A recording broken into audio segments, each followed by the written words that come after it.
life, I love you more. In my life, I love you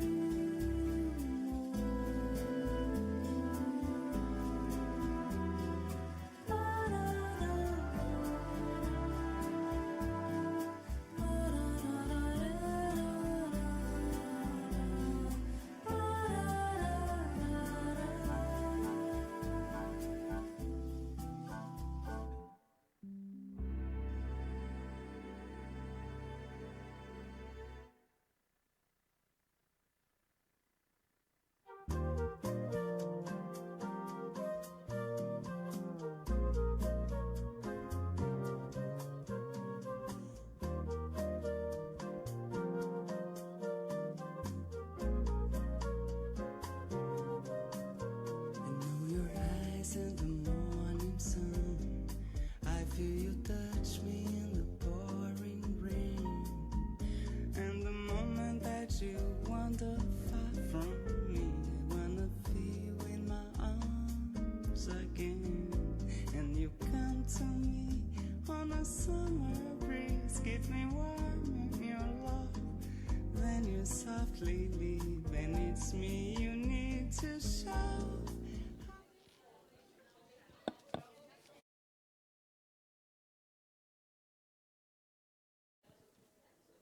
Olá, vamos para o nosso último painel, depois de reenergizar, ouvindo o grupo Oroiá.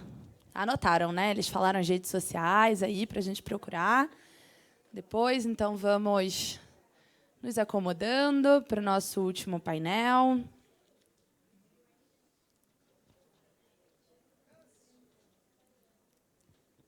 Agora nós vamos discutir a democracia e a equidade racial e as intersecções com economia, desigualdade e desenvolvimento. Eu convido ao palco a Clarissa Marques França, diretora do coletivo jurídico Acaltune Lab.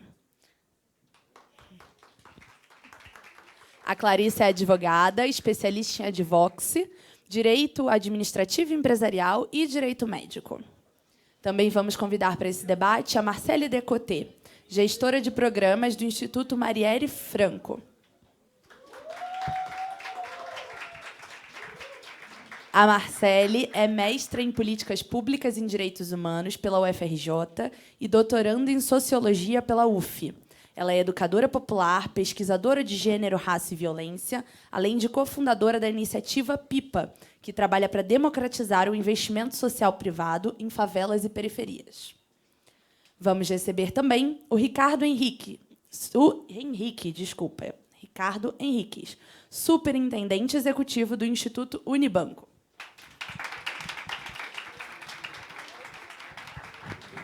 O Ricardo foi secretário nacional de Educação Continuada, Alfabetização e Diversidade do Ministério da Educação e secretário executivo do Ministério de Desenvolvimento Social, quando coordenou e desenhou a implantação do Bolsa Família.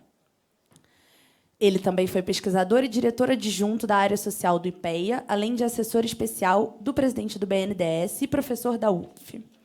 A gente receberia também a Vanessa Nascimento, que é diretora-presidente do Instituto de Referência Negra Peregum, mas ela não pôde vir por questão de saúde. Vou convidar de novo a Karen de Souza para mediar essa mesa. Muito obrigada a todos. Eu não recebo palmas, não? Estou aqui trabalhando segunda vez e vocês não me dão palmas, gente? Por favor. Já baixa Ricardo, que roubou meu lugar, hein, Ricardo? O moço do som tá ali olhando para você. A cara dele, ó, levantou ali. Mas eu gosto, sabia? Eu gosto de ficar assim, ó. Vamos lá para o nosso segundo papo. Fácil, um papo tranquilo, né? Tranquilaço. Eu quero começar perguntando aqui, Marcele, seguinte, nas eleições de 2023, vamos aos números. Houve um recorde no número de candidaturas negras esse ano. Vou falar aqui o número, tá? Quase 27 mil candidaturas. Aí, agora, vamos com calma para a gente poder ligar aqui o Lé Concré. 49,3% são pessoas negras. 49,1% pessoas brancas. Pessoas indígenas, 0,62% do total. Mulheres, do total, 33,4%. Então, a gente vê aí uma maioria negra, mesmo que seja uma quantidade bem pequenininha, né? E aí eu queria te perguntar, qual que é a relação que você enxerga, se há, entre a ampliação do número de representantes negros e negras com a melhoria da democracia que a gente vive? Som. Som. Todo mundo acordado, né? Depois do café, de uma batida, enfim. Já começamos assim, né? Com os dados. Enfim, eu acho que primeiro e aí acho que uma leitura um pouco dos movimentos e aí tudo que foi discutido hoje no dia todo, né? Acho que não tem uma percepção de melhoria da democracia, principalmente nos últimos 4 anos que a gente vem vivendo no Brasil. Mas, em contrapartida, você tem o fortalecimento de movimentos, principalmente de renovação política, e movimentos liderados por mulheres negras que vêm pautando a importância da representatividade, a representação. E não só representatividade e representação, mas programa, né? Então, qual tipo de política que é conectada, né, a um espaço de acesso, né, uma luta de acesso de pessoas negras ao poder, ao Estado, que, nos últimos anos, a gente vem buscando. Eu faço parte do Instituto Marielle Franco. Né? O assassinato da Marielle também foi um marco na democracia brasileira. Primeiro, a gente ainda não tem resposta sobre quem mandou assassinar a Marielle. Segundo, porque, dentro do Instituto Marielle Franco, a gente trabalha com dois grandes pilares de construção. O primeiro é olhar para esse legado que Marielle deixa e de como, em 2018, foi um resultado também direto, antes de Marielle, no Rio de Janeiro, na Câmara Municipal, a última, né, vereadora foi Jurema Batista, 10 anos antes, então você teve Marielle, mas depois mais a presença e a participação de mulheres negras no processo político é centenária, histórica. Né? Desde o início do século, você tem a construção de mulheres negras participando ativamente da construção do que o imaginário da democracia brasileira, uma democracia inclusiva, uma democracia que leva em consideração pessoas negras, e principalmente mulheres LGBTQIA+, e periféricas. Então, acho que tem uma construção, nos últimos anos, da presença, né, de movimentos, organizações, principalmente liderada por mulheres negras, que vem sendo fomentada, e isso gera a maior participação de pessoas negras no debate eleitoral. A possibilidade da gente participar do debate eleitoral, e a gente vai discutir aqui também sobre violência política, ou seja, as condições, né, de manutenção dessas pessoas, ou condições de elegibilidade dessas pessoas, eu acho que são outros fatores que a gente precisa discutir, principalmente nesse ano de eleição, né? Principalmente também de vários... A gente veio desses debates de manhã cedo também sobre as barreiras. Mas eu acho que é histórico ter, né, mais de 50% de candidatas e candidatos negros nas eleições, mas isso não necessariamente vai se transformar em eleição. E eu acho que é aí que a gente precisa olhar também, sobre principalmente as condições de elegibilidade dessas pessoas. O apoio dos partidos, o apoio das organizações, o apoio desse ecossistema, inclusive do investimento social privado, no fomento, ao fortalecimento desses projetos que estão alinhados a essas figuras que a gente tem hoje. Então, eu acho, passando muito rapidamente por essa pergunta, e a outra coisa que a gente tem visto, e aí para complementar, que tem um processo também, que é o processo que a gente discutiu cotas raciais aqui, a gente sabe também as limitações dentro da política de cotas. E uma delas é que, dentro da discussão do TSE hoje, nas eleições de 2022, muitas das candidaturas estão se autodeclarando negras, mas não são negras. Então, também é o uso da política, né, de ação afirmativa a partir dessas pessoas, mas de ausência de políticas de controle, ou seja, de verificação, né, políticas de fiscalização desse processo. Então, o que a gente tem, e isso é histórico no Brasil, né, a utilização de políticas de ação afirmativa, de reparação, porque o outro lado não quer ceder o poder, né, não quer, né, flexibilizar esse poder. Então, também, quando a gente fala desse dado, a gente precisa falar com cuidado também. A gente precisa falar com qualidade também, antes da gente associar isso. É, sim, um passo, é, sim, uma vitória importante, mas, ao mesmo tempo, ela não é o suficiente. E aí eu acho que a gente precisa avançar também em outros recortes. Ótimo. Ricardo, a gente tem vários casos que, por conta da internet, viralizam, né? Assim, o visual, o imagético é muito forte hoje em dia. Então, Tem algumas posses, né? Algumas reuniões assim nacionais que são de autoridades, né? Que sempre tem aquela foto oficial, e a foto oficial costuma ser sempre de corpos brancos, homens de meia idade, né? Quando tem uma mulher, é uma mulher. Quando tem uma pessoa negra, é uma pessoa negra. Então, assim, a gente está acostumado, infelizmente, a ver essas fotografias, né? E essas pessoas representam ali quem defende a democracia, quem representa o povo, né? Na sua opinião, quais são as perdas que a gente tem quando a gente vê esses espaços, nessas posses aí de STF, de presidencial, até o próprio debate mesmo, né? Quando a gente vê tão pouca representatividade do povo brasileiro, assim, na sua opinião, quais são as perdas que a gente tem enquanto nação, enquanto democracia? Boa tarde. Vou estar aqui. As perdas, me parece, são categóricas. Se você pegar o slogan da Coalizão Negra por Direitos, né? Não há democracia enquanto houver racismo. Quer dizer, é uma expressão nítida, né, de uma sociedade marcada pelo racismo. Quando Marcelo estava falando, me lembrei estava aqui olhando os dados. Só para você pegar a representação, se pegar os últimos 2 ciclos aí de prefeitos e vereadores, tá? 16 para 20, de 2016 para 2020, a gente tinha 40% de prefeitos e vereadores pretos e pardos, pulou para 43%. Foi essa enorme evolução que a gente teve. Tá? E aí, quando a gente olha para governadores, senadores e deputados federais, tá? A gente sai de 24% em 2018, perdão, 2014, para 27%. Estou só trazendo esse dado em 2020. Nos espaços de poder de representação, é baixíssima a participação de negros e negras, né? E, nessas instâncias todas de poder, também. É mais grave do que isso, se a gente olhar, por exemplo, uma coisa, talvez o ato mais importante, né, de consolidação e defesa da democracia que a gente teve agora, que foi no dia 11 de agosto, houve essa preocupação, certo? Na organização do evento, lá nas arcadas, mas, mesmo lá, a representação de negras e negros era abaixo do que poderia ser. E estou falando isso mesmo numa iniciativa da sociedade civil, totalmente referenciada na agenda democrática, né?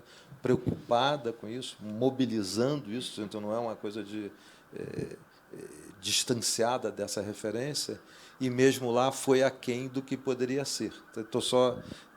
para a gente não ficar só em coisas muito mecânicas, é óbvio que nos marcos instala na posse do TSE, né, que a gente fala, chega a ser uma alegoria dessa história. Mas o que eu acho que a gente tem que pensar para a discussão da democracia, e aqui eu, na condição de homem branco, velho, aqui tal, falando, quer dizer, Velho? velho, Que isso, velho. gente? Tá velho, não. É que a gente precisa acelerar muito, andar com muito mais velocidade para a gente viabilizar um campo mais pleno da democracia. Como você disse, é óbvio que a gente está passando por um interregno, e além dos brasileiros, das brasileiras, talvez os deuses ajudem a ser simplesmente um interregno, que a gente interrompa isso daqui a algumas semanas. Mas, superado esse momento, a questão de fundo, né, obviamente expressa pelo racismo estrutural, que manifesta em todas as estruturas de poder, precisa ser enfrentada de forma mais categórica. Né? Parte disso, mas só para a gente não se desresponsabilizar, passa pelos brancos, certo? E parte disso também passa pelo campo democrático. Não é simplesmente uma agenda que é tributária de uma visão conservadora que quer minar a democracia, ou, inclusive, como a gente está vivendo hoje, de extrema-direita.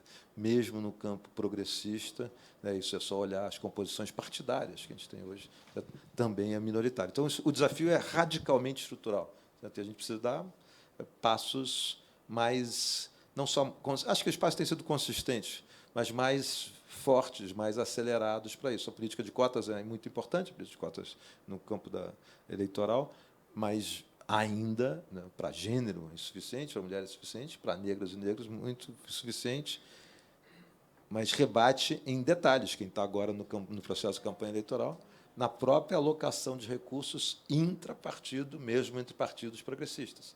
Certo? Então, a gente tem desafios. A palavra estrutural aqui que caracteriza o racismo é fundamental para estar colocada para a gente pensar as movidas em direção a uma democracia mais ampla. Os desafios são estruturais, certo? A gente precisa explicitá-los e, obviamente, num campo de construção coletiva, avançar nessa direção. Obrigada. Eu acho que é impossível hoje, né, Clarissa, a gente não pensar nas redes, né? E há algumas semanas viralizou uma deepfake, né, que é a evolução da fake news. Não sei se vocês já tiveram acesso a uma deepfake, mas eu fico apavorada assim, quando eu vejo assim, pela qualidade e pela possibilidade que uma deepfake tem de realmente enganar pessoas que têm muita informação, né? E é impossível pensar em democracia sem pensar nesses espaços, né? E aí minha pergunta para você é a seguinte: como é que a gente prepara a gente para lidar com esse nível de tecnologia, com esse nível de mentira? Boa tarde, né, a todos e a todas e a todos que estão me ouvindo. Eu sempre gosto de começar a minha fala localizando, né? Eu sou Clarissa, sou sergipana, né? Vim de Sergipe, então, de outro polo, né? E sou uma das alunas da primeira turma de cotas da UERJ, né, do Direito UERJ, já que a gente falou de cota anteriormente. Primeiro, entender o que é deepfake, né? Porque muita gente pode ouvir, mas não entende o que significa. Deepfake são ferramentas de inteligência artificial que fazem a produção de vídeos extremamente realistas, utilizando imagens não necessariamente verdadeiras. Então, a pessoa que utiliza, né, esse tipo de ferramenta pode pegar o rosto de qualquer um de nós e colocar num vídeo com um discurso e vai parecer para o leigo que é a pessoa que está falando aquilo, né? E isso tem sido muito utilizado e muito desenvolvido. Do ponto de vista do qual é o impacto, né? Primeiro é a desinformação e a manipulação da informação. Então, no início, a tecnologia sempre vem com aquela ideia de ser neutra, né? E com a falsa ideia de que a tecnologia também sempre é para o bem, né? Sempre é utilizada para a evolução da sociedade. E o que a gente tem visto com as fake news e com a deepfake é que não necessariamente. E isso precisa ser pensado do ponto de vista legal, estrutural e ético também, para entender que tem causado impactos muito significativos na nossa democracia. Então, assim, a democracia a eleição de 2018 foi caracterizada pela utilização de fake news via WhatsApp, né? E aí já tem vários estudos demonstrando que sai na frente o político, não necessariamente democrata, que usa a tecnologia a seu favor, né? Então, assim, essa discussão é um desafio para quem é do movimento negro. Então, essa semana mesmo, está fazendo toda uma discussão sobre regulamentação, né, das tecnologias, porque ela tem um potencial muito grande de benefício, como eu disse, mas tem um potencial de malefício muito grande. E, hoje em dia, a gente não tem uma regulamentação para as redes sociais. Então, assim, o Facebook ele tem algumas iniciativas, né, de controle de deepfake, mas até a forma de controlar já mostra que é difícil. Então, tem algumas pessoas que são especialistas que ficam tentando verificar os vídeos na internet que têm a utilização de deepfake. Então, não é uma coisa muito fácil para o leigo identificar, porque cada hora evolui, cada hora fica mais perfeito. Assim, é muito perfeito. E essas tecnologias hoje são baratas, né? O que contribui para a disseminação das deepfakes. Então, é um desafio muito grande para a democracia, inclusive para o Brasil, onde nós somos usuários de tecnologia, né? Nós não somos produtores de tecnologia, e aí, muitas vezes, somos reféns, né, do que as empresas vendem e colocam como melhor. E, assim, a gente precisa avançar nessa parte da regulamentação, porque existe uma falácia sobre a ideia de que não precisa regulamentar porque a tecnologia é boa. Mas, se a gente pensar todas as tecnologias que têm esse potencial de fazer bem ou mal, vamos dizer, um medicamento, né? Ele pode causar o vício, né? Então, ele é muito bom se usado da forma adequada. E isso é regulamentado, né? Então, a gente precisa começar a avançar na discussão da regulamentação mesmo das tecnologias. Do ponto de vista do movimento, é muito difícil dizer o que as pessoas podem fazer para verificar. Mas, primeiro, já ter essa informação. Não necessariamente o que a gente está vendo hoje, como um vídeo na internet, como um vídeo que chega por WhatsApp, é realmente o que aconteceu. E a gente dá muita credibilidade à imagem, né? Quando a gente vê, a gente fala, cara, foi não sei quem que disse isso. E isso tem impactos também na nossa vida individual, do ponto de vista que, muitas vezes, um vídeo é uma prova. Né? Então, eu sou um advogado, então esse vídeo pode ser levado para o Poder Judiciário e dizer, olha, não, a pessoa cometeu esse determinado delito. Então, assim, a gente precisa avançar muito na discussão e verificar o impacto das deepfakes na nossa... E muitas pessoas já discutem o banimento, né? O banimento desse tipo de tecnologia, como discute o banimento do reconhecimento facial. O Google, há 2 semanas, ele proibiu todo tipo de pesquisa e de aprimoramento do deepfake nas suas plataformas. Porque até a regulamentação e o controle e fiscalização é difícil de se pensar como vai fazer isso.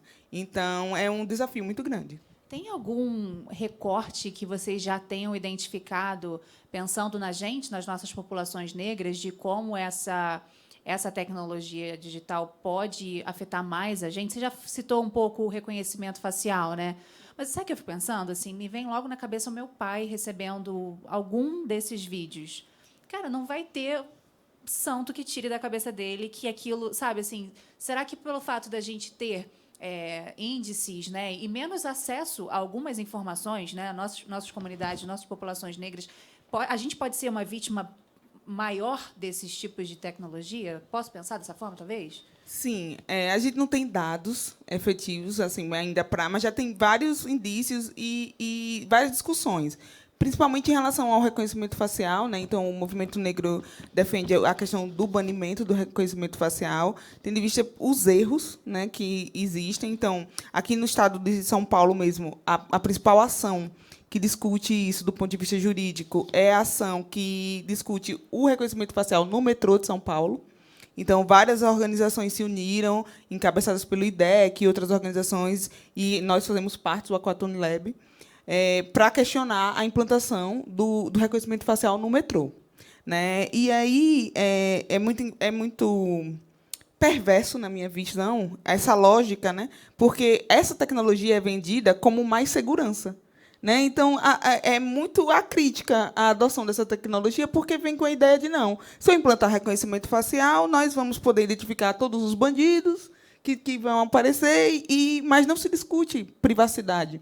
Não se discute os limites dessa tecnologia. Não se discute que essa tecnologia ela não reconhece rostos negros da mesma forma, porque o banco de dados dela é branco. Né? Então, assim, não sei quem já teve essa experiência no Instagram mesmo, a minha conta, por acaso, foi invadida. Né? E aí tem uma tecnologia de reconhecimento facial para você colocar e ela não reconhece o nosso rosto. Então, você bota várias e várias vezes e isso não acontece. Então, assim, o metrô de São Paulo e o Estado de São Paulo investiu 57 milhões nessa tecnologia. Então, assim, é uma discussão que a gente, enquanto nós, pessoas negras, o Aquatone Lab surge dessa necessidade. A gente começou a participar de vários locais e ver que não existiam pessoas negras discutindo tecnologia e o impacto da tecnologia. Né? E aí a gente veio a discussão do racismo algoritmo. Por exemplo, há bem pouco tempo você colocava lá no Google mulheres feias e apareciam mulheres negras. E o impacto disso para a população negra e para o movimento negro, que vem historicamente querendo construir a autoestima da mulher negra, a ideia de que não existe uma beleza que não deve ser hierarquizada nos padrões da branquitude. Numa simples pesquisa do Google, desconstrói tudo que, historicamente, a gente, enquanto movimento negro, vem construindo. Então, assim, a tecnologia, para nós, enquanto população, tendo em vista que não somos os produtores dessa tecnologia, né? Essas tecnologias são produzidas no norte global e que acaba reproduzindo toda a mentalidade. Como a panelista que nos antecedeu, né? O racismo constrói uma mentalidade também. Além das questões de poder, que é um poder também, é a construção dessa mentalidade que está atrelada à branquidade. Né? Obrigada. Voltando a números, tá? Olha só, infos das eleições de 2018. Eu gosto de falar número porque dá um visual, né, gente? É importante. 56% do total de habitantes do Brasil, negros e negras. Em 2018, 27% dos cargos legislativos foram ocupados por pessoas negras. E aí você já começou a falar sobre isso na sua primeira resposta, Marcele. Tenta trazer para a gente quais são as dificuldades dessas pessoas que, nesse ano, são maioria, né, entre os cargos aí, disputando as eleições. Quais são as dificuldades que, normalmente, elas enfrentam até que elas sejam ou não eleitas? É estrutural é a palavra. Estrutural. Sério? Só queria comentar uma coisa que essa pergunta que você fez. Acho que é isso, assim, que a gente fala do... Não é sobre a tecnologia, o algoritmo, né, quem programa, né, esse algoritmo programa com uma intenção específica, né? Então acho que é um pouco sobre os formuladores, quem opera, né? Então quando a gente fala Estado, quem opera o Estado, na verdade, né? Sobre a estrutura vazia, a nuvem vazia. Mas eu queria dar quando você falou de fake news, desinformação, deepfake, tem um dado específico que a gente tem trabalhado que é o seguinte.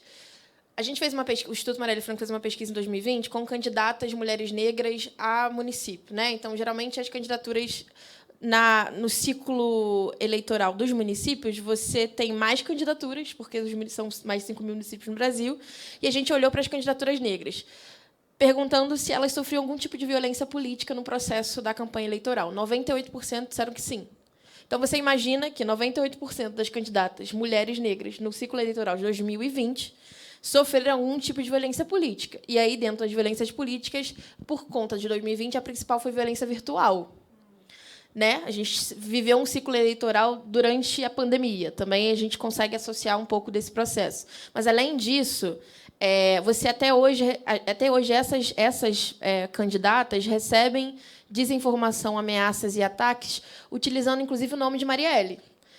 Como você vai ser assassinada como Marielle, você vai ser... É isso, a gente já tem um exemplo factível do que é do resultado de uma violência, do ápice da violência política, que é a perda, que é o assassinato, né, contra uma defensora de direitos humanos. Então, essas mulheres sofreram. E a segunda maior violência foi a violência institucional dentro dos partidos.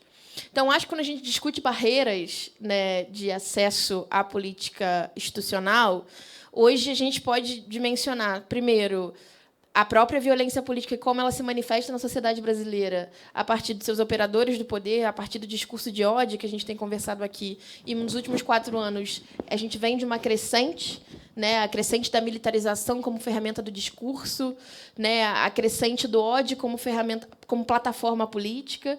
E, sim, a pessoa mais afetada no processo do discurso de ódio são pessoas negras, porque, historicamente, tem o seu corpo vulnerabilizado, tem o seu corpo marginalizado por esse processo, né, porque não sequer é vista como merecedora de estar num espaço de discussão da política pública. Então, eu acho que a violência política, para mim, é a principal barreira, e aí, quando você fala como ela se manifesta, aí a gente qualifica um pouco disso. Hoje, o Ricardo falou sobre a cota, né? Então, hoje você tem, em 2020, a gente lutou para aprovar, né, uma consulta da deputada Benedita da Silva, do PT, que foi a consulta de divisão proporcional do fundo eleitoral e divisão proporcional do tempo de TV e propaganda. Essa consulta era para ser implementada em 2020, os partidos brecaram, né? E só em 2022, ou seja, só esse ano, essa consulta está sendo aplicada. E qual que foi o resultado imediato da consulta? O aumento de candidaturas negras. E aí, quando você olha para as candidaturas negras por partido, você vê que muitas não são negras. Porque então estão utilizando da política, como eu falei.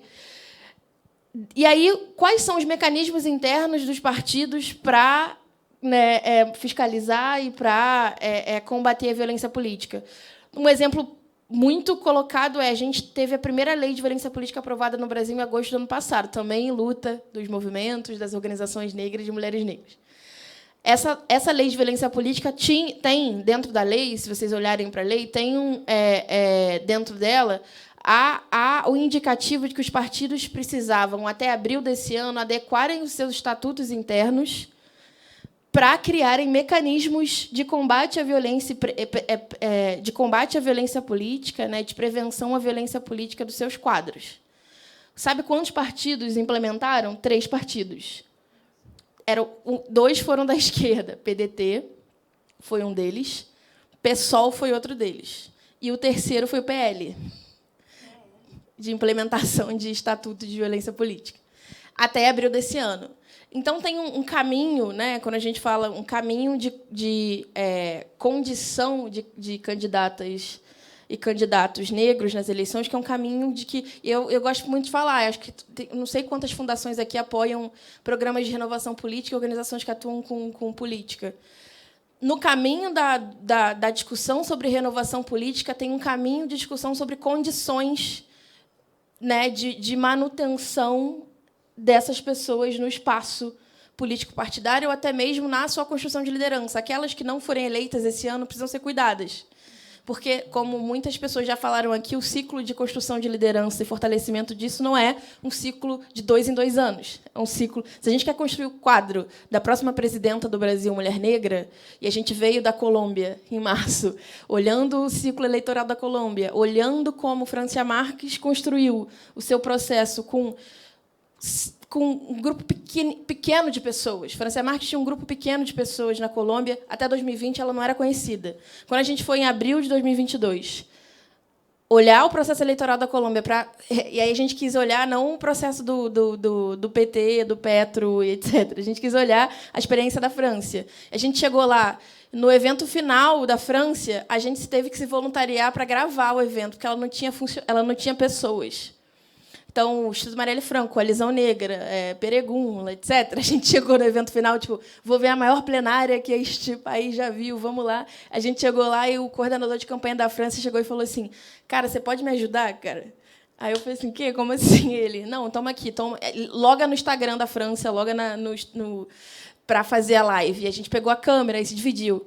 E aí aquela era a segunda... Eu falei assim, caraca, é uma mulher negra bem colocada na discussão, né? Eu vim do Brasil para... E aí aquela mulher não tinha nenhum tipo de apoio na construção. E aí se gira uma chave que aí ela tinha que ter feito uma boa votação e fez, e a chave de negociação daquela, né, da chapa, que foi a chapa que venceu.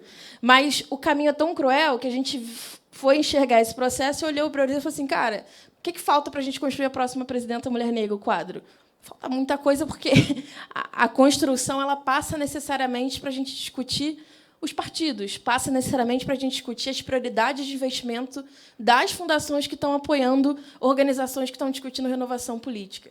Quais são as prioridades, quais são a linha estratégica dessas organizações? Eu acho que é isso que a gente precisa entender quando a gente fala de fortalecimento e barreiras. Então, são enormes barreiras, mas, ao mesmo tempo, com o apoio da sociedade civil, com o apoio. E aí é complicado você falar que as candidatas recebem mais dinheiro a partir de vaquinhas e crowdfunding externos, e a gente disputa o mesmo dinheiro no final, né? É a mesma pessoa que doa para a minha vaquinha, quando você tem um fundo eleitoral bilionário esse ano no Brasil. Né? Você tem um fundo eleitoral que a gente quer incidir no fundo.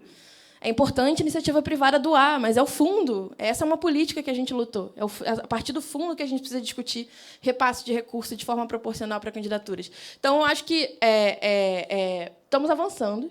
Então, vamos lá, boom, plot twist, vamos fechar bem. Estamos avançando, estamos no caminho, mas acho que são elementos para trazer para o debate. Ótimo. Ricardo, eu quero até seguir um ponto que a Marcele trouxe, que foi sobre essa consulta da, então, deputada federal Benedita da Silva, lá em 2018. Né? Como ela contou, demandava um reparte mais igualitário dos recursos públicos de campanha entre negros e brancos. E aí a gente vê essa questão, né, de candidatos que não são negros, autodeclarando-se negros. E a gente viu isso também na questão das cotas, da política das cotas. Isso também aconteceu diversas vezes, com a criação de comitê dentro das universidades para apurar essas denúncias. Na sua opinião, como é que a gente pode melhorar essas políticas e não sei, de que forma a gente pode melhorar para evitar e combater melhor esses desvios?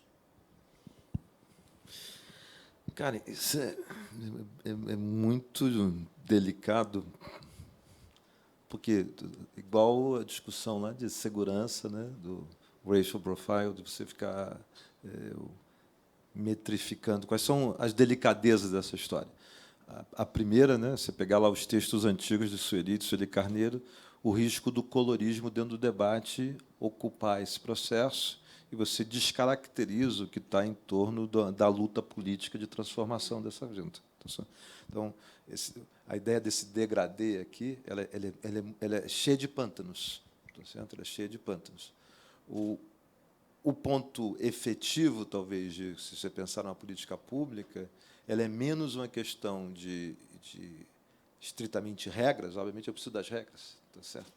Porque elas vão definir quais são as balizas dessa história. Mas me parece que é o amadurecimento político para gerar efetivo constrangimento moral do ponto de vista dos grupos, ou seja, não só dos intrapartidos ou depois, só para pegar a questão eleitoral, mas será a mesma coisa para cotas em universidades. Você fazer um comitê de julgamento sobre... vai cair naqueles casos todos que a literatura documenta, né? Dois irmãos, um é percebido como mais branco, outro é percebido como negro, e como é que fica isso? E são dois irmãos, com os mesmos pais, certo? Obviamente. Então, o risco de cair nessa coisa de virar um julgamento étnico é muito grande, as consequências são danosas, em geral. Então, em geral, na experiência não só do Brasil, mas, sobretudo, na experiência da humanidade, né? Que ela vai fazer o equivalente à coisa do deepfake, né? Você vai fazer uma classificação aqui e definir quem está um pouquinho para cá, um pouquinho para lá. Acho que a questão da maturidade política, né, vai passar para a gente conseguir fazer essa coisa da regulação entre pares. Ou seja, os constrangimentos morais, dado um sistema de regras, tem que ter um sistema de regras, mas a adequação à regra, que é isso, eu acho que é o teu ponto, tá certo? A adequação da regra é muito mais, me parece, do que a gente tem de experiência no mundo, consistente em ser um problema, uma questão do ethos dos grupos que estão envolvidos, do que, efetivamente, criar externamente alguma comissão de validação. Um baita problema para quando... É óbvio que esse negócio está cada vez mais sofisticado, só para voltar ao ponto, porque ele é sempre desafiador, da questão do deepfake. Quer dizer, a gente está à beira de, só porque, né, Clarissa citou isso, à beira de um especialista não conseguir fazer o screening para dizer que aquilo é falso ou não. Porque, né, não é só a imagem da pessoa, o vocabulário, não existe nenhuma palavra que não tenha sido, quando é bem feito mesmo, que não tenha sido proferida em algum momento da vida pelaquela própria pessoa. E todos os gestos estão colocados, as interjeições, as paradas que tem na palavra, quer dizer, é literalmente aquela pessoa, no sentido, se você quiser, quase pleno. Ela só não fez aquela construção de frases. Aquilo ela não disse. Mas tudo aquilo, o gesto, o momento em que a pessoa faz uma interjeição qualquer que lhe é típica, e a forma com que levanta a sobrancelha esquerda, estou inventando aqui uma situação, é reproduzido com esse grau de precisão. Né? Ainda está, pelo que eu entendo, ainda está borrado ainda, mas daqui a pouquinho, esse algoritmo vai conseguir fazer isso.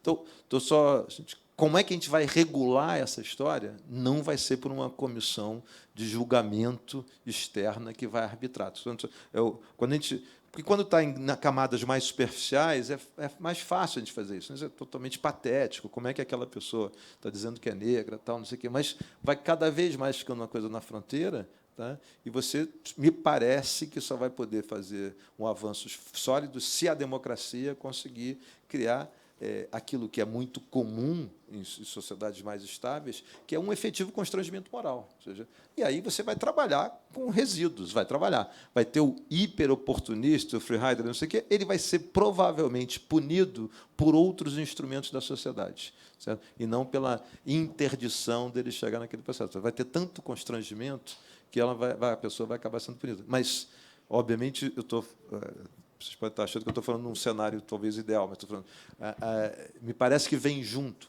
o adensamento, a maturidade política no seu campo representacional, que é o que a gente estava falando antes, vem junto com práticas do cotidiano da política que também vão ao encontro disso. Então, se a sociedade cada vez mais reconhece que é importante caminhar para uma democracia mais plena, que ela não se estará e não se consolidará sem a configuração da demografia da sociedade, tendo expressão nas estruturas de poder, né, os arranjos de constrangimento, que eu estou chamando de constrangimento moral, ficarão mais explícitos, mais nítidos. E aí a regulação se dará. Tá certo?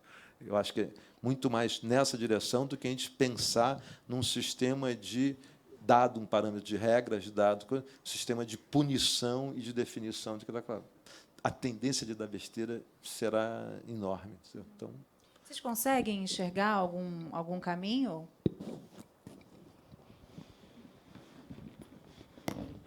Uma de cada vez.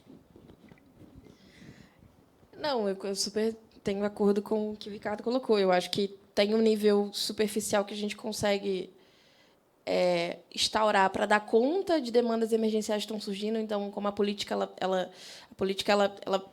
implementada no campo macro, ela precisa de um nível de aperfeiçoamento que não é sobre a comissão de aferição de se você é negro, se você não é negro. Então, nas universidades a gente tem tido essa dificuldade, né?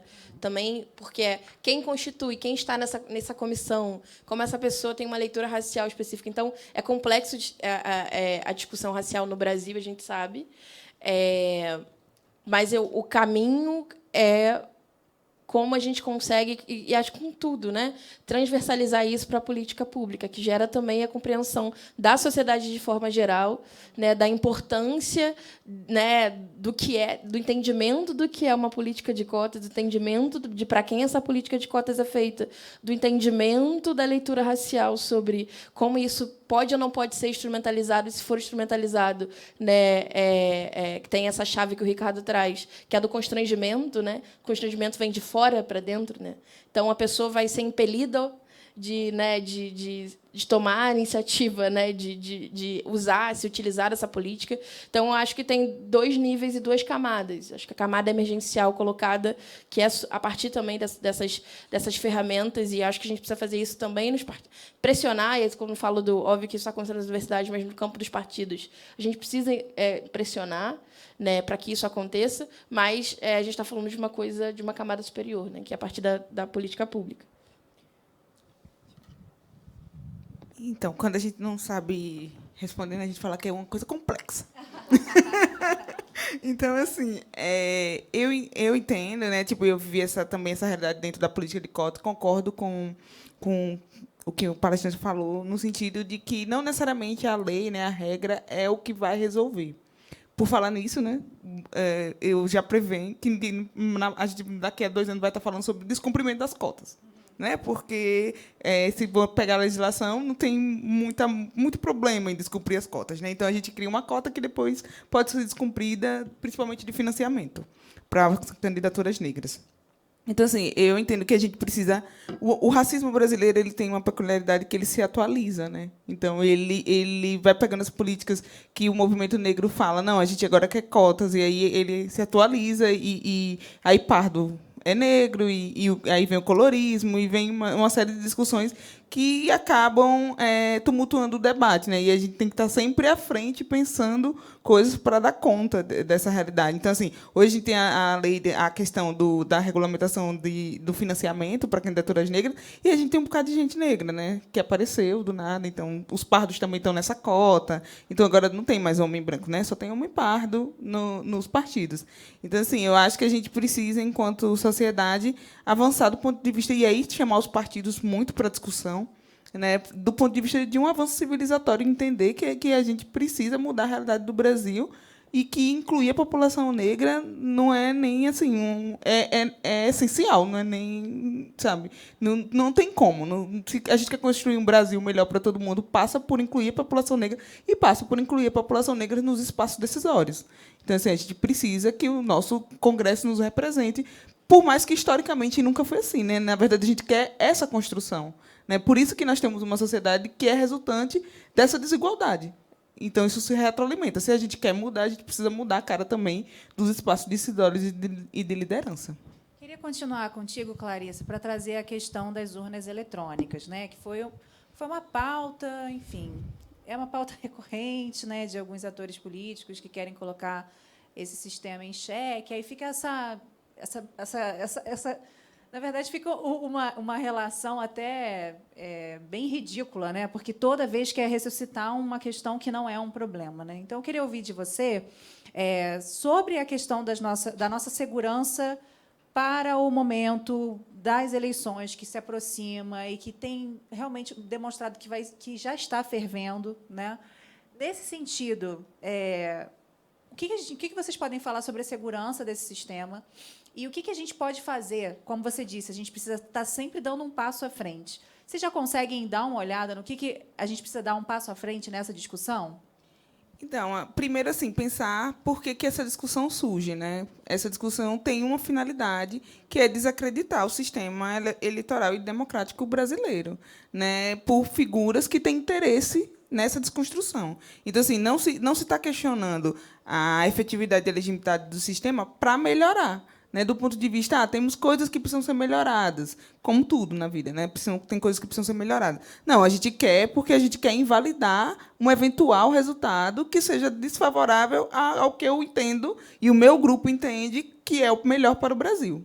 Então, assim, então é muito difícil de discutir isso porque não existe nenhum indício de que as urnas eletrônicas, que o sistema eleitoral brasileiro, ele é ineficiente ou é pautado em fraudes, né? Então, tipo, no direito a gente fala que a maior dificuldade que é a prova diabólica é provar um não fato, né? Como eu provo que uma coisa não aconteceu, né? Tipo, eu posso provar o que aconteceu. Agora, provar o que não aconteceu é muito difícil. Então, é a mesma coisa. Tipo, a gente tem que provar a validade de um sistema que todos os especialistas... Agora mesmo saiu um novo relatório que foi feito por várias universidades, incluindo a USP aqui de São Paulo, demonstrando a validade e a eficácia do sistema, mas a gente tem que provar ainda que é bom, sabe? E fica essa discussão para invalidar o sistema com funções eleitorais. Então, assim, é muito difícil quando a gente tem essa liderança, né? E aí a gente está num ambiente que tem as fake news, né? Que tem a questão do WhatsApp, que é uma ferramenta que ainda está sendo pensado o impacto que tem, né, no próprio resultado eleitoral. E eu acredito muito assim que a gente precisa ter vários vieses de vários caminhos, né? Um dos caminhos é o letramento digital da nossa população. A nossa população precisa entender o que é que a gente está discutindo, como essas ferramentas são utilizadas, porque é aquela falsa ideia de que são sempre bom, né? Que as tecnologias são sempre boas, que vêm sempre para o nosso bem, acaba fundamentando e abaixando as guardas quando a gente tem acesso à informação. Então, a gente parte do pressuposto que aquilo ali é verdade e que é bom, né? Então, assim, em relação às urnas, não existe nenhum indício, nenhum momento que foi questionada a segurança das urnas. É mais uma questão mesmo de legitimidade das pessoas que querem questionar esse sistema com fundos a um resultado eleitoral que seja desfavorável aos seus interesses. E, Marcela, você terminou a sua última resposta falando assim, e aí a gente tem que dar condições, a gente tem que fomentar para que essas candidaturas consigam chegar lá. Quais são os fomentos? Você consegue dar alguns exemplos para a gente? A hora de falar da grana. Vamos. Dinheiro. Brincadeira. Cara, só uma coisa, porque eu estou me esperando muito aqui. Está muito bom. Tem uma coisa que... sobre essa questão das... A gente acabou de voltar de uma viagem para os Estados Unidos. Algumas organizações...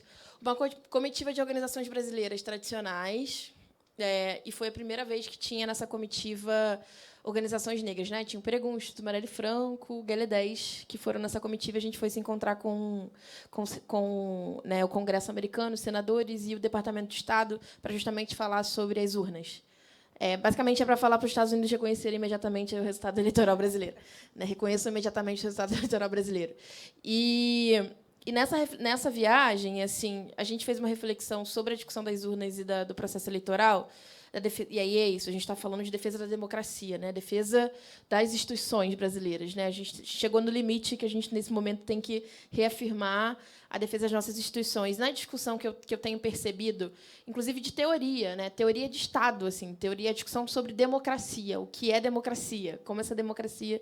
E eu acho que, só para adicionar, que eu acho que isso é uma coisa importante da gente olhar e investigar e fomentar, porque quando a gente fala democracia inclusiva, a democracia brasileira, a democracia como a gente conhece, a democracia liberal, né, e etc., mas essa democracia que a gente vive, quando a gente fala de pessoas negras, existe um gap teórico que eu percebi no processo lá de defesa das urnas, foi de que é quase como defesa das urnas e da democracia é uma coisa importante, prioritária no Brasil.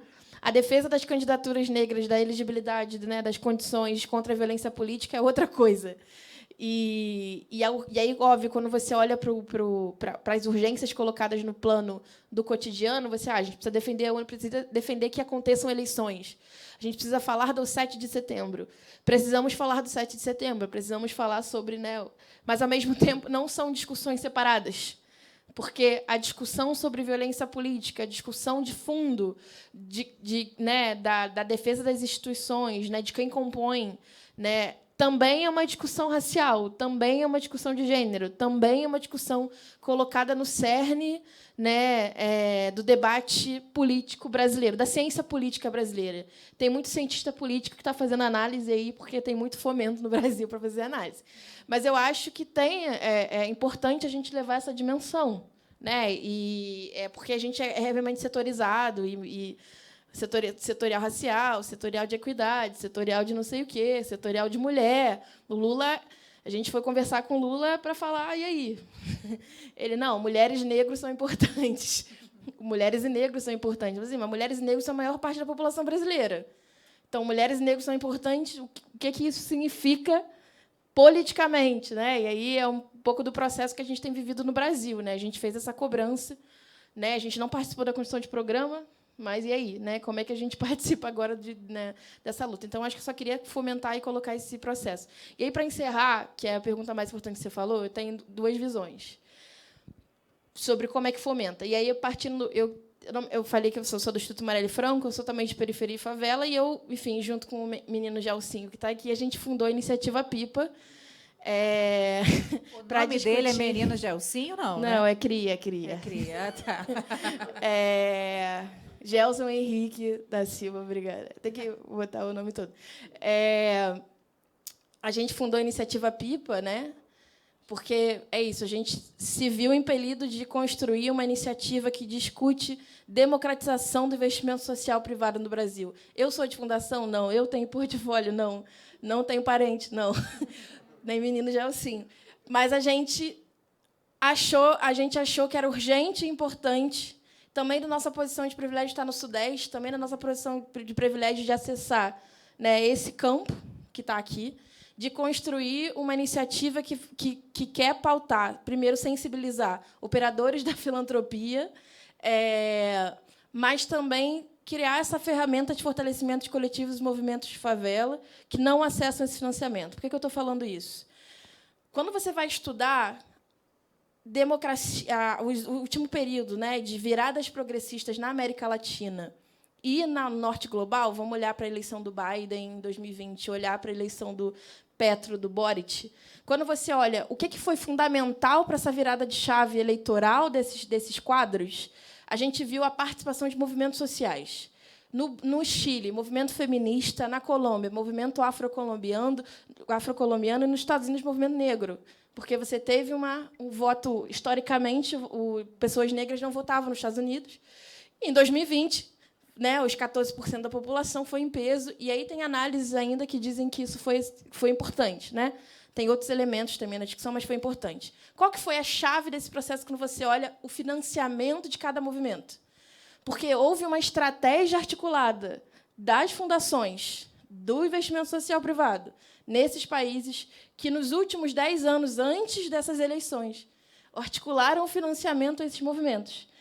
E esses movimentos tiveram força, durante esse momento, para fazerem a diferença no processo de que não é só... A gente não vive pelo processo eleitoral, mas, óbvio que se a gente está falando de combate à desigualdade, passa pelo Estado, e é por isso que a gente precisa olhar para o Estado. Por que você falou sobre condições? Formação de liderança, condições dentro dos partidos, não se constrói no ano eleitoral. Você não constrói essas condições falando disso em 2022, falando de financiamento para a candidatura X ou Y, falando de conversar com o Diretório Nacional do Partido dos Trabalhadores, Diretório Nacional do PSB. Você não resolve isso, você resolve isso com estrutura e investimento de longo prazo, articulação desse investimento de longo prazo. Por que eu falei da pipa? Porque justamente é esse tipo de olhar que a gente chegou para falar e do tipo, olha, existe uma inteligência colocada na periferia e na favela, a partir dessas pessoas, que elas já estão apontando a urgência do investimento, já estão apontando que e a urgência do investimento não é a urgência do investimento físico, é a urgência do investimento de mudança de país. A gente está falando de projeto de país, projeto de transformação. E aí não só país, a gente está falando da região, América Latina. Então, eu acho que tem essa inteligência, ela historicamente, ela não é utilizada no planejamento estratégico das fundações, no planejamento, né, na divisão dos portfólios, etc. A gente sabe as burocracias, e aí as pessoas negras chegam nas fundações e, às vezes, acumulam peso de ter que resolver o problema estrutural racial do Brasil. Irmãs negras, estamos aqui juntas. Força, força. Mas eu estou falando isso para encerrar e passar, porque eu estou falando demais, porque... Essa resposta, isso que você me perguntou, eu poderia te falar o seguinte, e aí uma coisa muito pragmática, não existe um fundo de violência política no Brasil. Uma das coisas que o Instituto Marielle Franco está incidindo é que tenha, porque pessoas que se envolvem na política não são lidas como defensoras de direitos humanos. Por exemplo, é difícil o Fundo Brasil aportar para uma candidata. É difícil, né? Não vai conseguir aportar porque é uma candidata, etc. É difícil o Fundo Elas aportar. Tem óbvio que e aí não é uma questão desses fundos, inclusive, é uma questão de isso, assim, discussão de fundo sobre quem é defensor de direitos humanos, como é que essas pessoas. Então, acho que tem um processo no Brasil nos próximos 4 anos. A gente precisa ter um fundo, porque Thalíria Petroni, que é deputada federal, está sendo ameaçada de morte. Ela vem para a gente pedir auxílio, porque ela está mudando tanto de casa, porque a Polícia Federal manda ela mudar de casa, porque ela não tem mais dinheiro para pagar o aluguel. Isso está falando de uma deputada federal, a mais votada, a segunda mais votada do Estado do Rio de Janeiro, né? Quando a gente olha para mulheres negras, né? Em 2018. Então, eu acho que tem uma urgência de olhar para um fundo de violência política. Eu acho que precisa ser construído, não só com o esforço do Brasil, mas também internacional. Ponto. E esse é o campo pragmático. Mas o outro campo que eu trouxe é um campo de longo prazo. Então, acho que por isso, minhas 2 visões. Cheguei lá. Eu fiz para apresentar para vocês. Show. Obrigada. Valeu. Tá? Olha só, vocês mandaram muitas perguntas legais, então eu vou ignorar as minhas e vou passar para as de vocês. A primeira eu vou fazer aqui para o Ricardo. Ricardo, só que vocês não falam quem que mandou. Não gosto. Eu gosto de falar que é a pessoa que mandou, né? Não tem nenhuma vergonha nisso. Sua pergunta é linda. Ricardo, o investimento social privado tem potencial para ser o exemplo de um setor da sociedade civil que compreendeu o seu lugar antirracista na história. Porém, a maioria do setor ainda não se posiciona como uma organização aliada. Como mudar essa realidade no ISP? Primeiro, acho que o GIF está assumindo parte da responsabilidade, obviamente não única, dado que o GIF é uma coalizão, isso, ele é um campo associativo. Então, Cássio está aqui, Inês estava de manhã, isso é cada vez mais, acho que é explícito, né? Uma estratégia de caminhar nessa direção. A gente está muito aquém, por definição, né, do que, quanto investimento social privado, do que a gente poderia estar, mas o ponto mas, obviamente, se a gente for olhar o ciclo dos últimos 15 anos, né, se pegar, inclusive, a história do GIF, isso vem amadurecendo, vem crescendo. Mas o nosso problema não é de trajetória. Tá? A trajetória está correta. Nosso problema é de velocidade. Tá? Porque, obviamente, podia ser mais grave, podia ser também de trajetória, né? Mas a questão toda é de velocidade para poder aumentar o volume dessa agenda. Qual o ponto do fundo para aumentar a velocidade? é sair do reconhecimento desse processo, né, para poder, processo de desigualdade que a gente tem, né, do racismo que a gente tem, para colocar em portfólios agendas que explicitem essa intenção. Né. Dito isso, a única coisa que a gente não... Então, a limitação é muito grave do ponto de vista do investimento social privado. Mas, se a gente olhar o ecossistema como um todo, o desafio é do investimento social privado, fazendo parte daquilo que é o espaço público, incidir sobre as instâncias governamentais também.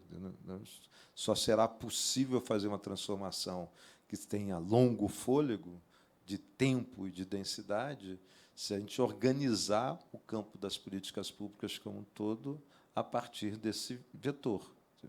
E aí, em última instância, vai ser qual é o acordo de sociedade sobre estratégias explícitas de ações afirmativas, nos vários níveis. Quer dizer, a gente está falando mais do campo representacional da política, mas é a mesma coisa. Ou, mais cedo se falou de cotas na universidade, mas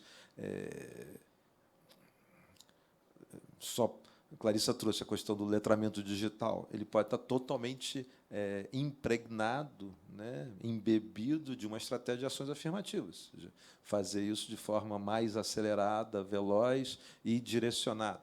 Né? Mesma coisa das pessoas pensarem que...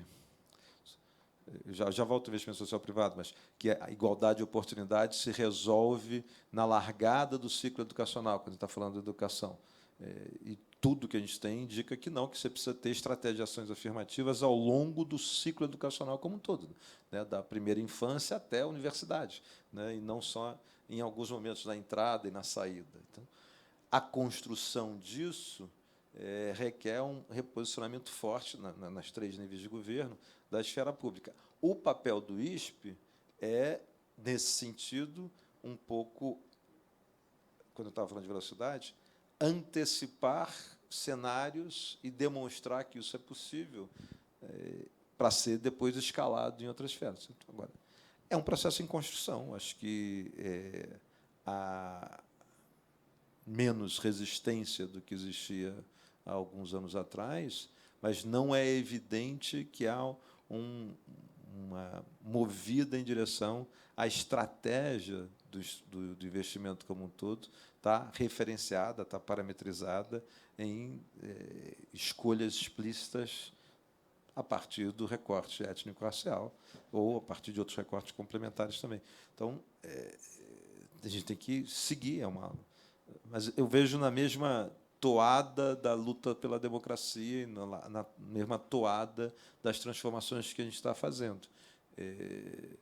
Desafio para um próximo ciclo governamental. A gente precisa fazer mais do que voltar para aquilo que a gente já teve de bem feito. Tá certo? Então, isso é um dilema. Não está assegurado, de forma alguma, nada está assegurado, mas que os vetores que estão organizando o redesenho das políticas públicas estão preocupados em obviamente, beber daquilo que foi bem feito no passado, mas conseguir alavancar para além disso. Isso não está dado. Não está dado que a sociedade, mesmo com o avanço da luta antirracista, só para colocar uma camada adicional aqui, tenha, por um lado, entendido e, por outro, incorporado o que foram as movidas de 2013. Tá? 13 não está incorporado no léxico e na pauta da política. E a gente vai ter que, pós essa eleição, que tem um pouco de atualização democrática, olha, vamos relançar esse jogo, ter cuidado para não voltar para pré-13 ou achar que a coisa já está em rota. O investimento social privado tem o mesmo desafio, ou seja, como é que, estabilizando, normalizando algo, saindo dessa situação tão atípica que a gente está vivendo, como é que a gente consegue fazer uma virada para um novo ciclo, né, pensando uma década para frente, em que essa velocidade aumente? É uma baita pergunta e tem que ser endereçada. Vai ser pragmaticamente, empiricamente endereçada, mas acho que hoje a gente está sabendo que temos movidas positivas, mas elas estão muito aquém do que eu acho que potencialmente pode ser feito. Obrigada. Próxima pergunta. A internet, vou fazer para a Clarissa. A internet é o campo onde mais viceja o discurso... Olha essa palavra, viceja. A internet é o campo onde mais viceja o discurso de ódio político contra pessoas negras. E a pessoa não quer tirar onda de que usa esse tipo de palavra. É estranho, né? Ah, entendi. Quem foi que usou a viceja? Quem é a dona do viceja? Se quiser falar, eu vou gostar. A internet... Vamos falar sério, gente. Tem que terminar esse negócio. A internet é o campo onde mais viceja o discurso de ódio político contra pessoas negras. Esse discurso incentiva a violência contra candidatos e candidatas nas diversas esferas. Como o investimento social privado pode atuar para apoiar o combate ao discurso de ódio político na internet?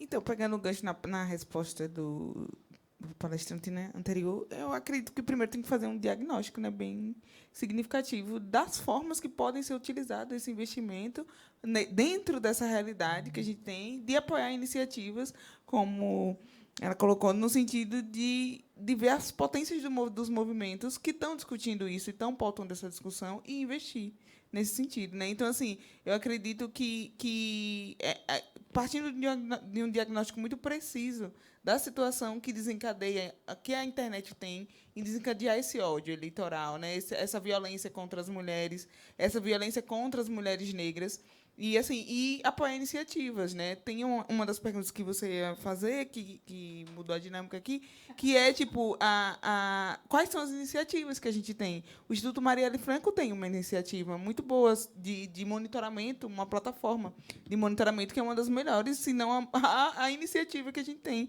no Brasil que pauta essa discussão. Então, assim, precisa se fomentar esse tipo de iniciativa, de projeto, de instituição que está discutindo a questão da violência em relação à população negra e a interface com o digital. Porque, assim, o Aquatone surgiu dessa necessidade da gente pensar o impacto sobre a população negra do desenvolvimento da tecnologia.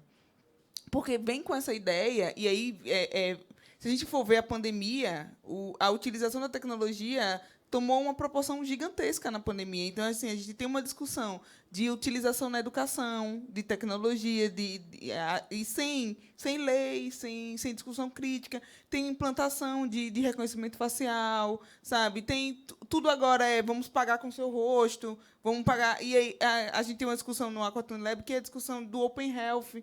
Então, estão discutindo compartilhar nossos dados de saúde, né? Então, o Ministério da Saúde tem um grupo de trabalho que ninguém sabe muito direito como funciona.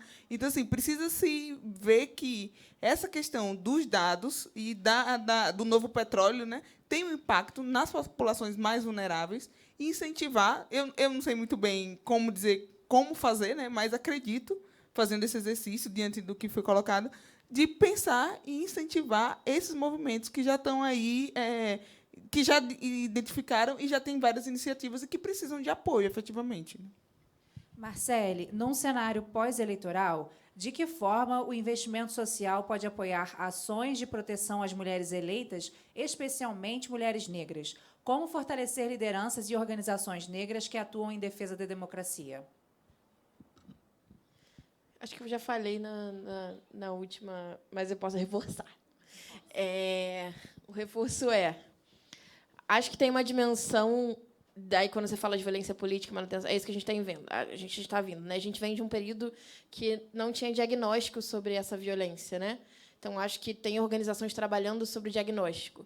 A outra, em um paralelo, você tem organizações brancas que discutem democracia, que historicamente não debatiam raça, gênero e violência política. E aí, obviamente, porque como funciona com direcionamentos de financiamento, as organizações começam a debater. Isso é positivo, né? Eu não estou falando que não é positivo. Eu acho que é positivo você ter mais organizações debatendo e produzindo ações.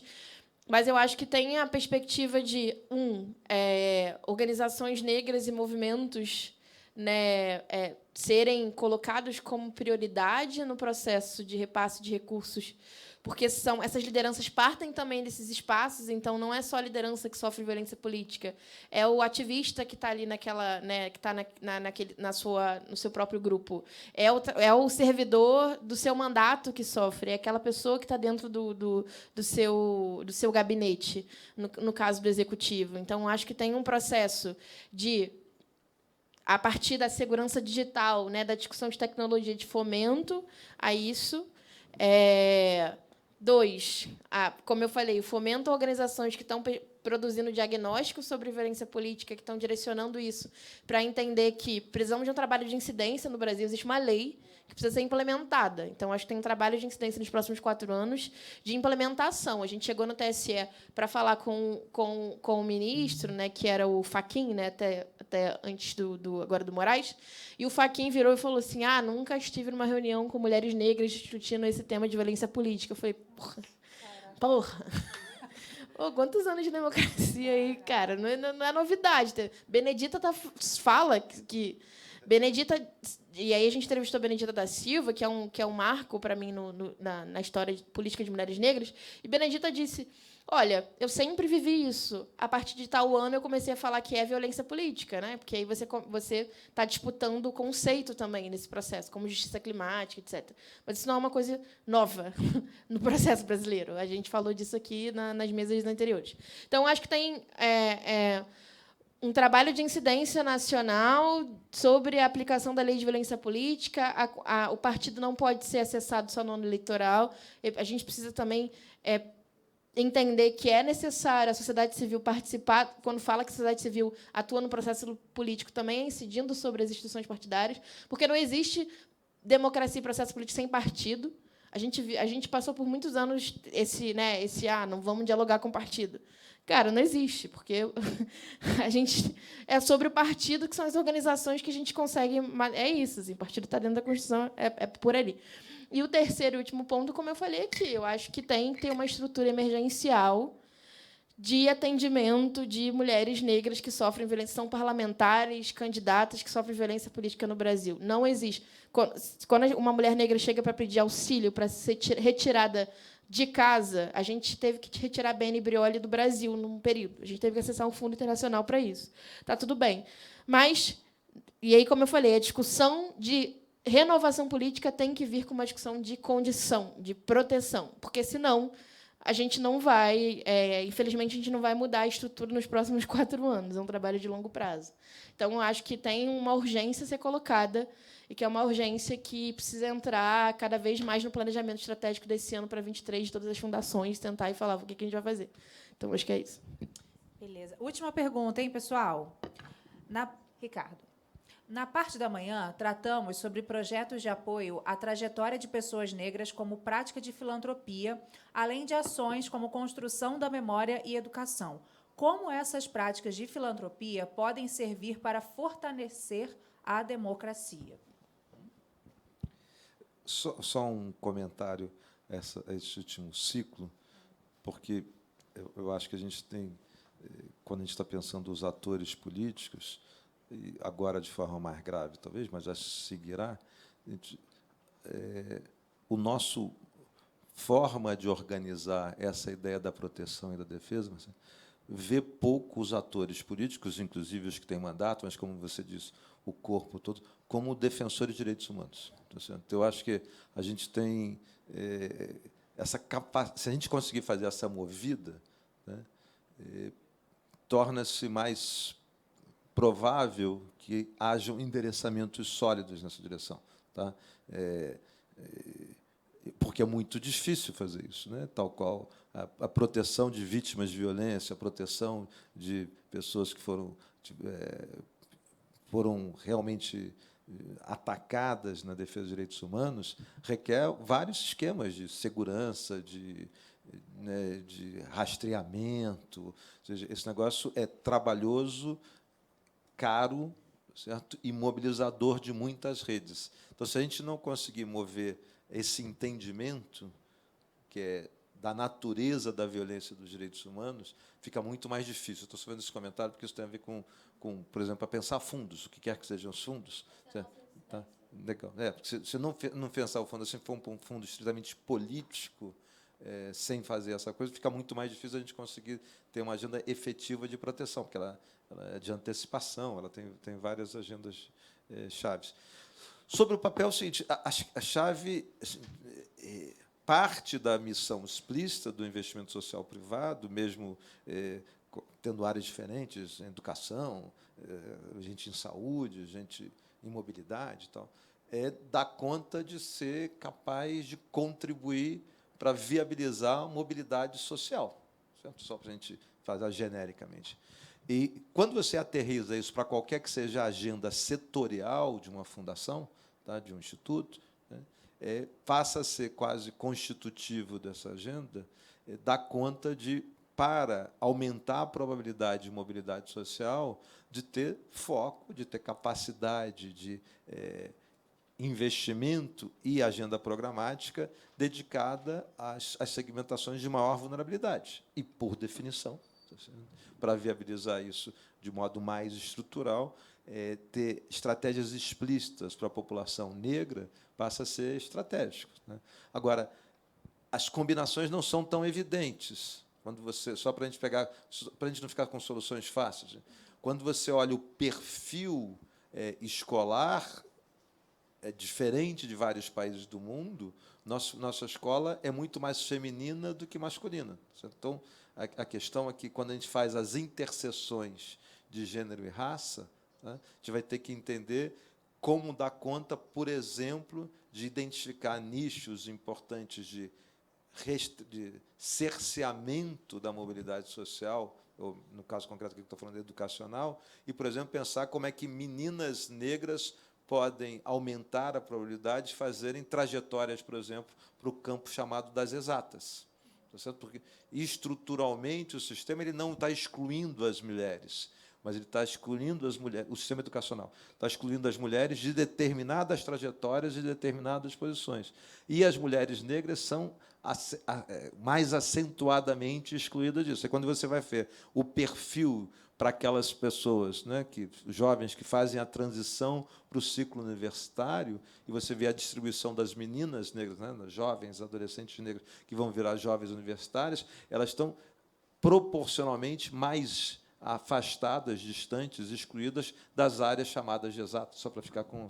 Então, você precisa estabelecer linhas programáticas e linhas de financiamento que olhem para o recorte específico do teu desafio e explicitem estratégias de ação afirmativa. Mas isso será diferente quando a gente está falando sobre anemia falciforme, como a gente que está na área de saúde.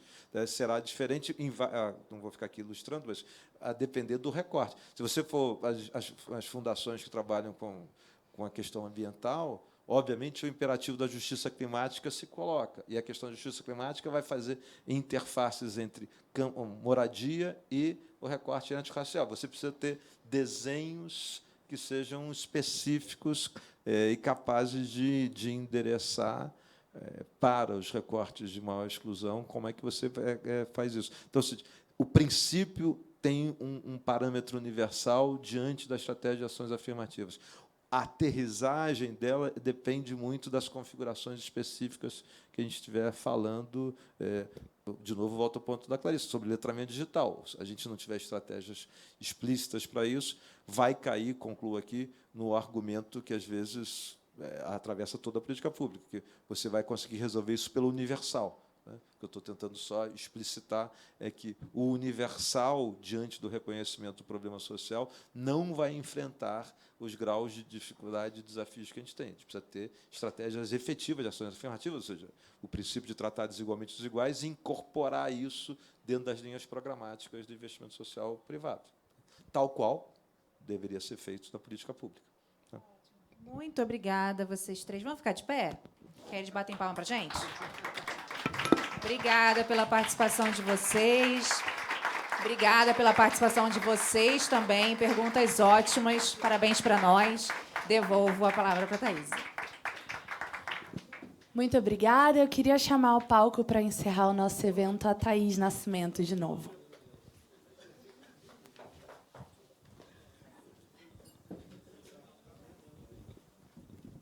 Queridos, eu queria agradecê-los por ficarem o dia todo aqui com a gente, acompanhando as discussões. Agradecer ao Instituto Unibanco por ter aberto a casa para a gente. Agradecer a força das organizações que são parte da coordenação da rede temática, Titsetuba, Ibirapitanga, Ford Foundation, Itaú Social, Fundação Roberto Marinho. Deixa eu ver se eu esqueci alguém. Acho que não. Itaú Social, já falei. Queria agradecer Open Society, pronto. Queria agradecer a força, a tarefa aí nesses últimos meses, que todo mundo pensou, ajudou a pensar na programação, ajudou a construir as ementas, trouxe os pontos que são fundamentais para a discussão. E eu acho que, a partir daqui, a gente abriu uma porta para outras discussões que o investimento social privado pode continuar fazendo.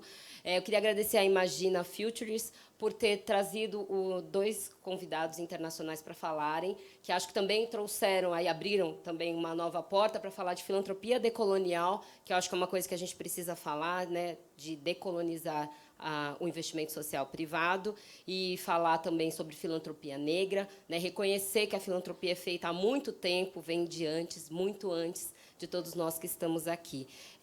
Obrigada a toda a equipe do GIF, que fez a força-tarefa aqui para a gente fazer um evento de qualidade. Muito obrigada a todos e todas.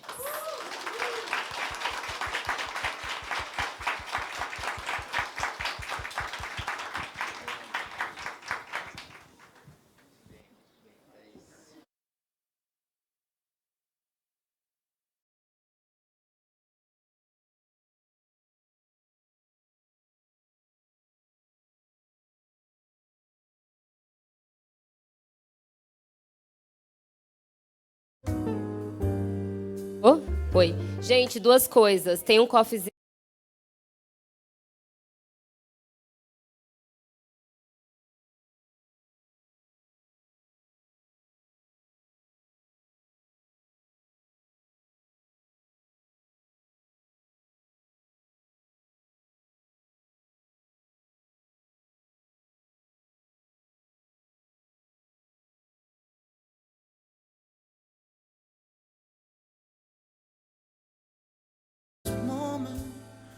For all my life, oh Lord, can you feel it coming in the air tonight? Oh Lord, oh Lord. Well, if you told me we will try it, I will know lend a hand. I have seen your face before, my friend, but I don't know if you know who I am. Well, I wasn't there and I saw what you did. I saw it with my own 2 eyes. So you can ride off the green. I know where you've been. It's all been a pack of lies. I can feel it coming in the air tonight. Oh Lord, I've been waiting for this moment for all my life. Oh Lord, can you feel it coming in the air tonight? Oh Lord, oh Lord. Well, I remember, don't worry. How could I ever forget? It's the first time and the last time we ever met. But I know the reason why you keep your silence up. No, no, you don't fool me. The heart doesn't show.